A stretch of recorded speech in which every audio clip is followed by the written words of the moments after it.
গত ২৪ ঘন্টায় বাঁকুড়ায় বৃষ্টি হয়েছে প্রায় 50 মিলিমিটার।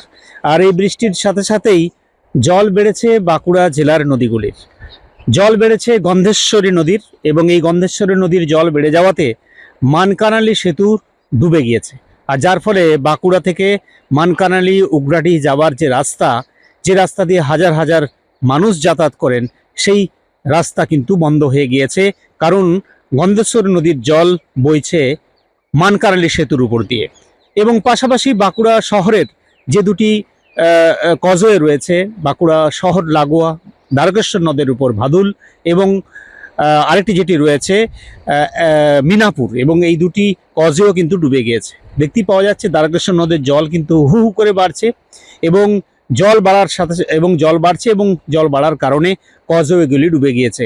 এই মুহূর্তে বাঁকুড়া জেলা জুড়ে যে পরিমাণ বৃষ্টি হয়েছে, এবং বেশ কিছু জায়গায় জলমগ্ন হয়ে গিয়েছে, এবং বৃষ্টি বাড়লে, সেক্ষেত্রে নদীর জল বাড়লে একটা প্লাবিত হওয়ার আশঙ্কা থাকছে।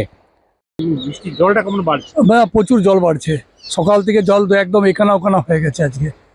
আর বৃষ্টি তো ক্রমাগত হয়েই চলেছে। যোগাযোগ ব্যবস্থা তো ধরুন বিভিন্ন জায়গায় বিচ্ছিন্ন হয়ে একদম বিচ্ছিন্ন অবস্থা, মানে মানুষ আর যাতায়াত করতেই পারছেন তো, জিনিসপত্র নিয়ে এসে এদিক ওদিক সব তো ঘুরে চলে যাচ্ছে। বাঁকুড়া থেকে স্বরূপ গঙ্গোপাধ্যায়, কলকাতা টিভি।